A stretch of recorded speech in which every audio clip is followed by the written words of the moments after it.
Welcome to my channel. अभी हम day 2 arithmetic progression के जो क्वेश्चंस पोस्ट किए थे उसका सोल्यूशन देखेंगे। फर्स्ट क्वेश्चन था nth term of an AP is 7n + 4, the common difference is.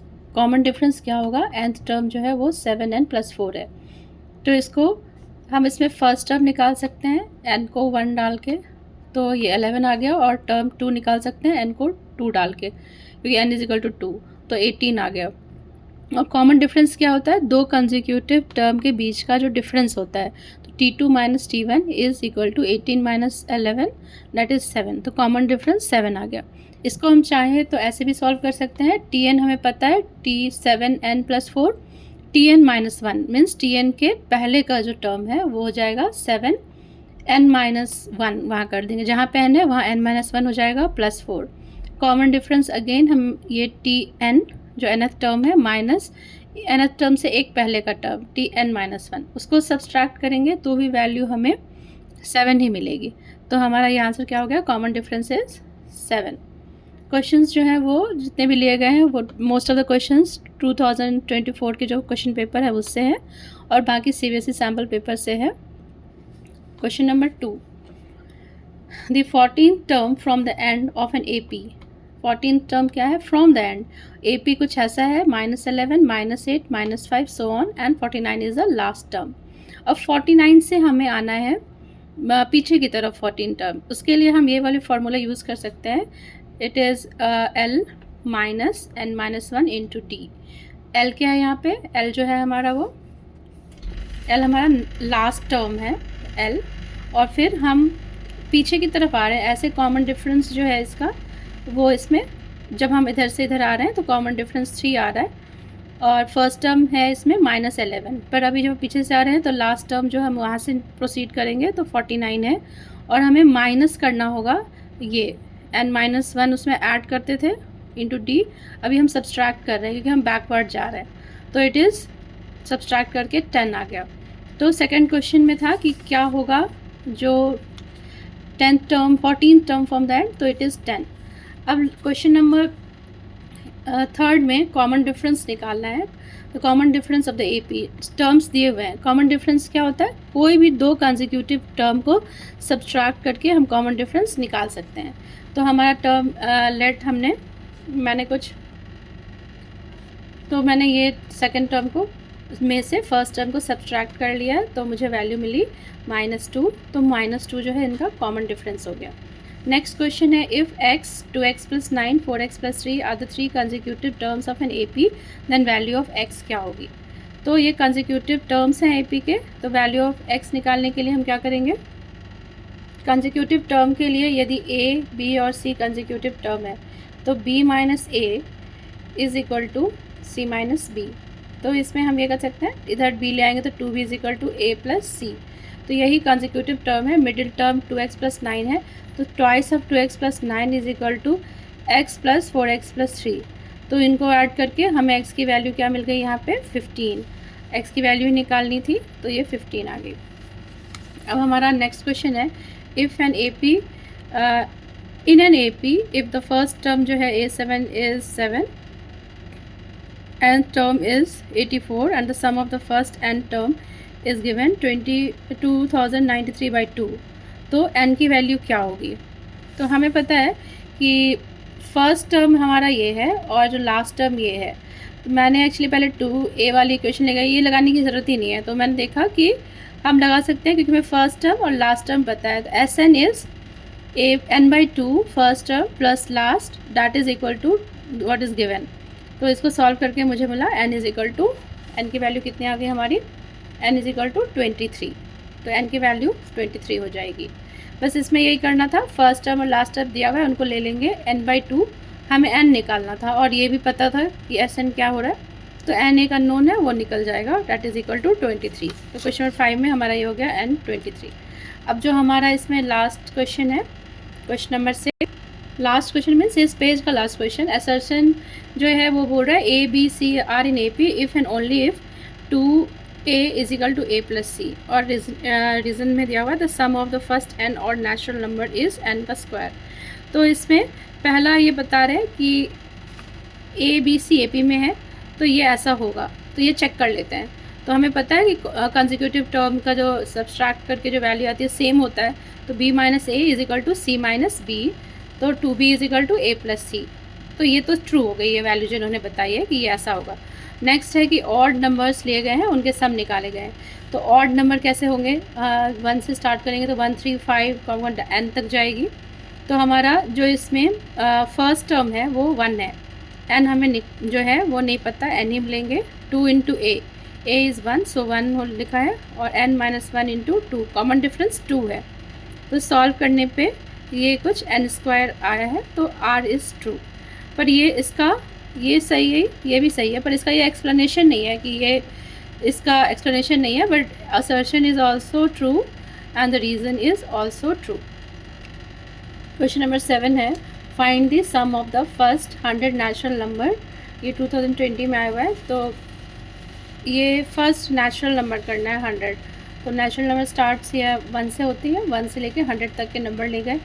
तो n क्या है, 100 है, तो 100/2, और ये 2a इज़ 1 और दिस इज़ n माइनस 1, तो 100 minus 1 into D, common difference ये 1 का है। सॉल्व करके कुछ इतना आ गया वैल्यू हमारा। अभी हम क्वेश्चन नंबर 8 देखेंगे। क्वेश्चन है, ये 3 मार्कर क्वेश्चन है। If the sum of the first 7 term of an AP is 49 and that of the first 17 term is 289, find the sum of the first 20 terms। तो पता है S7 है, ये 49 है, S17 इज़ 289 है।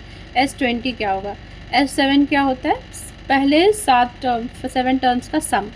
तो सम ऑफ द टर्म क्या होता है, n/2 2a plus n minus 1 into D. n हमें पता है 7, a हमें पता नहीं है, हमें d भी नहीं पता है, but we know it is a 7th term, so n is 7। तो इससे हम मुझे एक इक्वेशन मिला, that is 2a plus 6d is equal to 7। Similarly 17th के लिए जब मैंने प्रोसीड किया तो इट इज़ 289, n इज़ हमारा 17, 2a अननोन है और d भी अननोन है, n पता है 17। इक्वेशन एक यहाँ से मिल गई हमें। तो मैंने इस इक्वेशन में से इक्वेशन 2 में से 1 को सब्सट्रैक्ट कर लिया। तो सब्सट्रैक्ट करने से 2a सेम था, तो वो हट जाएगा और बच जाएगा हमारा 10d। 10d is equal to 20, तो d की वैल्यू मिल गई 2। अब d की वैल्यू को हम इक्वेशन 1 में डाल देंगे। तो इक्वेशन 1 में डालने पे क्या हो जाएगी, 2a की वैल्यू 14 माइनस 60, तो 14 minus 6 into 2 that is 12। So it is all together जो आई हमारी a की वैल्यू 1 आ गई। अब d 20 का निकालना था, मतलब सम ऑफ 20 टर्म्स S20। तो हम इसमें डाल देंगे 20 टर्म्स है, तो 20/2 2a plus 20 minus 1 into D 1, तो इट इज़ 210। अभी देखेंगे 9th question. In an AP of 40 terms the sum of the first 9 term is 153 and sum of the last 6 term is 687. Determine the first term and the common difference of an AP. Also find the sum of all the terms of the AP. तो first जो 9 term है वो 153 है, और जो 153 is equal to 9 terms है, तो n 9 हो गया, 2a plus 9 minus 1 into D, तो ये हो जाएगा 8d। तो ये हमारा क्या हो जाएगा, 2a plus 8d is equal to 34। और दूसरा जो हमारा एक ये है कि जो हमारा लास्ट जो 6 टर्म है उसकी वैल्यू कितनी है, वो 687 है। तो टोटल जो 40 टर्म्स हैं उसमें यदि 34 टर्म्स को सब्सट्रैक्ट कर दिए सम को, तो बचेगा वो क्या होगा, लास्ट 6 टर्म जो होंगे उसी का सम होगा। तो 40 टर्म को हम ऐसे लिख सकते हैं 40/2 2a प्लस 39d, और जो 34th टर्म का सम है वो हम ऐसे लिख सकते हैं 34/2 2a प्लस 33 इंटू डी। तो ये इक्वल टू 687 है, क्वेश्चन में ऐसा दिया हुआ है। तो इससे हमें एक इक्वेशन मिल गई, जो इक्वेशन है 2a plus 73d is equal to 229 on solving 1 and 2। अब 1 इक्वेशन और 2 को हमने सॉल्व किया तो कॉमन डिफरेंस d मिला 3 और a की वैल्यू मिल गई 5। तो अभी क्या है, अब निकालना तो S40 था, 40 टर्म्स की वैल्यू। अब हमें 40 पता है, n इज़ 40, 2a भी पता है 5, d पता है हमें इट इज़ 3, तो वैल्यू फाइंड करके 2540। Question number 10 है 250 locks are stacked in the following manner: 22 locks in the bottom, 21 in the next row and 20 in the next row and so on as shown by an example। यहाँ पे दिखाया गया है in how many rows are 250 locks placed and how many locks are there in the top row। तो first row में 22 है, उसके next में 21 है, फिर 20 है। तो लॉग्स ऐसे जा रहे हैं 22 फिर 21 फिर 20। तो एक AP फॉर्म हो रही है और जिसका कॉमन डिफरेंस -1 है। फर्स्ट टर्म 22 है। तो SN क्या होता है, अभी हमें निकालना है कि इसमें, तो हमें 250 टोटल 250 है, उसी को अरेंज करना है हमें। तो A पता है स्टार्टिंग में 22 है और D पता है -1 है, तो हमें N निकल आएगा। तो N की वैल्यू एक क्वाड्रेटिक की तरह इक्वेशन बनती है, उसको सॉल्व करने से 2 वैल्यू आई है 20 और 25। अब कहाँ तक हमें स्टैक लगाना है, हमें क्या लगाना है कि जब तक वो हमारा ये ख़त्म नहीं हो जाता तब तक ये प्रोसीड होती रहेगी। तो लास्ट में Tn = 0 होनी चाहिए। तो A + n-1 इंटू D = 0, ये इक्वेशन ले लेंगे। A हमारा 22 है और जो हमारा N है वो निकालना है। तो ये 23rd टर्म जो है, इस पर जो Tn है वो 0 हो गया है। तो इसमें 25 तक की, यहाँ पे मैंने दिखाना आगे बढ़ा देती हूँ। तो इसमें सॉल्व करके 25 आया था और Tn टर्म पे जाके हमारे जो लॉग्स हैं वो ख़त्म हो जाएंगे। तो वो हमने 0 की इक्वेट कर लिया। उसके लिए हमें 23rd टर्म तक या रो तक जाना होगा, लेकिन आंसर्स में हमें 20 और 25 दिया है, तो 25 तक हमें जाने की ज़रूरत नहीं है। और हम क्या करेंगे, 20 या 20, तो 20 में जो है हम चेक करते हैं एक बार कि कितने बचेंगे। नंबर ऑफ लॉग जो हमारा कब ख़त्म होता है, 23rd टर्म पे, तो उस पर 0 हो जाता है। तो वो रो तो लगाने की ज़रूरत ही नहीं है और 25 तक जाने की भी ज़रूरत नहीं है। तो हमारा सोल्यूशन में 20-25 आया है। इट मीन्स 20 तक, 20 जो है ये ऑप्शन लेके हम चेक करेंगे उसमें कितने जो लॉग बचते हैं। तो T20 में 822 है और ये D-1 है। ये सॉल्व करने पे 3 आया answer. Means number of logs in the top row is 3, वही लास्ट रो रहेगा, उसके बाद और लॉग्स नहीं बचेंगी। जैसे कि मैंने बताया था, केस स्टडी के क्वेश्चंस मैंने MTG की बुक से ली है, जिसमें उन्होंने प्रीवियस ईयर क्लास 10 के जो क्वेश्चन पेपर्स हैं, सैम्पल पेपर, क्वेश्चन पेपर सबको मर्ज करके बनाया है। तो पहला क्वेश्चन है कि an interior designer Sana hire 2 painter Manan and Bhima to make painting for her building. Both painters were asked to make 50 different paintings each. The price quoted by both the painters are given below. Manan asked for 6,000 rupees for the first painting and an increment of 200 for each following painting. Bhima asked for rupees 4,000 for the first painting and an increment of 400 for each following painting. How much money did Manan get for his 25th painting? Show your work. तो 25 जो painting होगी उसमें उसे कितने पैसे मिलेंगे। तो हमें पता है मनन के लिए क्या है, A 6,000 है और कॉमन डिफरेंस 20 है। तो 25th पेंटिंग इज़ A 25, वो A + 25 - 1 into D, common difference 200 है क्योंकि उससे रोज़ 200 की इंक्रीमेंट होती जा रही है। तो इसको सॉल्व करने पे कुछ ऐसा आएगा 10800, इसे मिलेगा। अब हम देखते हैं नेक्स्ट क्वेश्चन। इसमें how much money did Bhima get in all, show your work. तो भीमा को ऑल टुगेदर कितने पैसे मिलेंगे। तो भीमा ने काम कितने दिन करने हैं, काम करने हैं इन्हें 50 डेज़ दोनों को।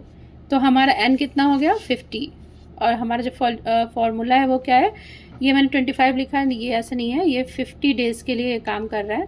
तो इसीलिए 50, N इज़ 50, रेस्ट ये हमें पता है, इट इज़ जो भीमा का 4,000 है, उसे उसकी स्टार्टिंग 4,000 से हुई है और कॉमन डिफरेंस इसका 400 है।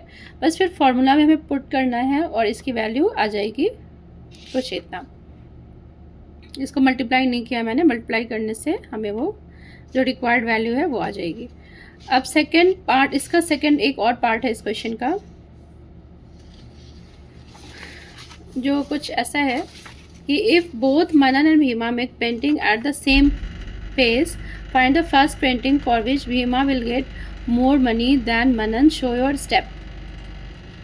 इसको सॉल्व करने के लिए कि किस पेंटिंग पे भीमा को ज़्यादा पैसे मिलेंगे, कौन से नंबर की पेंटिंग होगी वो, तो पहले तो हमें निकालना होगा कौन सी पेंटिंग पे दोनों को इक्वल मिलती है।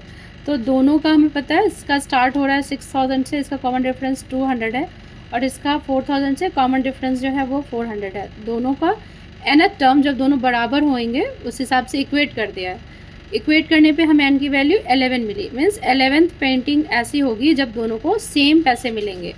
तब नेक्स्ट पेंटिंग जब बनेगी तो क्या होगा, तो उस केस में भीमा को hence 12 Bhima will get the 11th painting पे सेम मिलेगी। तो 12th पेंटिंग में भीमा का क्या है, ज़्यादा पैसे मिल रहे हैं, हर इंक्रीमेंट होता है उसका। जब हमने क्वेश्चंस में देखा था भीमा का इंक्रीमेंट कितना है, भीमा का इंक्रीमेंट इज़ 400। तो जब 12th पेंटिंग बनेगी तो उसे ज़्यादा इंक्रीमेंट मिलेगा, तो जो है उससे 12th पेंटिंग में वो उससे आगे हो जाएगा। अभी नेक्स्ट पे जाएंगे। Sana's friend Aarti had Manan and Bhima to make painting for her at the same rate as for Sana. Aarti had both painters make the same number of paintings and paid them the exact same amount in total. How many paintings does Aarti get from each painter to make show your work? दोनों से उन्हें same amount उनको पे करना पड़ेगा, तो वो कौन सी पेंटिंग होगी, तो सम जो इधर होगी और जो सम उधर होगी दोनों को इक्वेट कर देंगे। तो एन की वैल्यू जो है वो 21 है, तो 21th जो पेंटिंग होगी वो तब तक उन दोनों को सेम अमाउंट पे किया जाएगा, तब उस 21st पेंटिंग पे उनका जो टोटल सम होगा वो सेम होगा। केस स्टडी का ही क्वेश्चन नंबर 7 है। Manpreet Kaur is a national record holder of women in the shot put discipline. Her throw of 18.86 metre at the Asian grand Prix in 2017 is the biggest distance for an Indian female athlete. Keeping her as a role model, Sanjita is determined to earn gold in Olympics one day. Initially, her throw reached 7.56 meter only. Being an athlete in school, she regularly practiced both in the morning and in the evening and was able to improve the distance by 9 centimeter every week. During this special camp for 15 days, she started with 40 throws and every day kept increasing the number of throw by 12 to achieve the remarkable progress. How many throws Sanjita practiced on 11th day of the camp, and what would be the Sanjita's throw distance at the end of the 6th week? और ये third question एक और भी है इसमें added, अभी देखते हैं one by one. First question है how many throw Sanjeeta practised on 11th day of the camp. तो संजीता जो है पर डे स्टार्ट करती है वो 40 से, पर डे उसका इंक्रीमेंट 12 का है। तो 11th डे पे क्या होगा, T11 A plus 11 minus 1 into D, तो ये 10D इसीलिए हो गया है।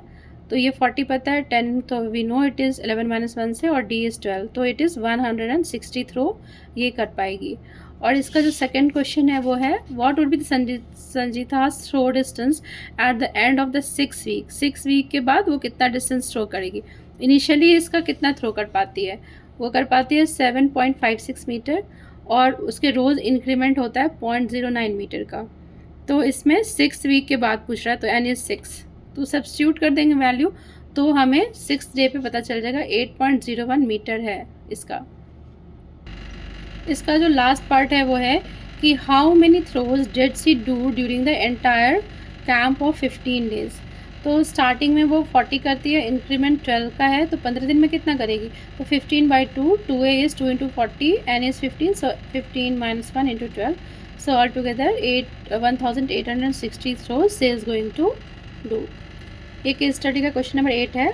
The school auditorium was to be constructed to accommodate at least 1500 people. The chairs are to be placed in the concentric circular arrangement in such a way that each succeeding circular row has 40 seat more than the previous one. तो फिर इसमें ये है questions अलग अलग पूछे गए हैं। If the first circular row has 30 seats, how many seats will be there in the 10th row. तो पहला में 30 है, तो 10th रो में कितनी सीट होंगी। और इसमें क्या है, हर रो में पता है कि 10-10 बढ़ रहे हैं, तो कॉमन डिफरेंस कितने का आ रहा है, 10 का, और जो स्टार्टिंग ए टर्म है वो 30 है। तो इसे हम ऐसे प्रोसीड कर सकते हैं कि 30 इनिशियली A0 और n is 10, so 30 plus n minus 1 into D, तो सॉल्व करने से 120 आया। ये हमें जो फर्स्ट रो है, how many seats will be there in the 10th row, 10th row में इतनी सीट्स होंगी। For 1500 seat in auditorium, how many rows needed to be there. अब टोटल उन्हें 1500 सीट करना है, तो कितना रो उन्हें बनाना होगा। तो टोटल इज़ 1500 और n इज़ अननोन, बाकी हमें ये पता है 30 है, इंक्रीमेंट 10 का है।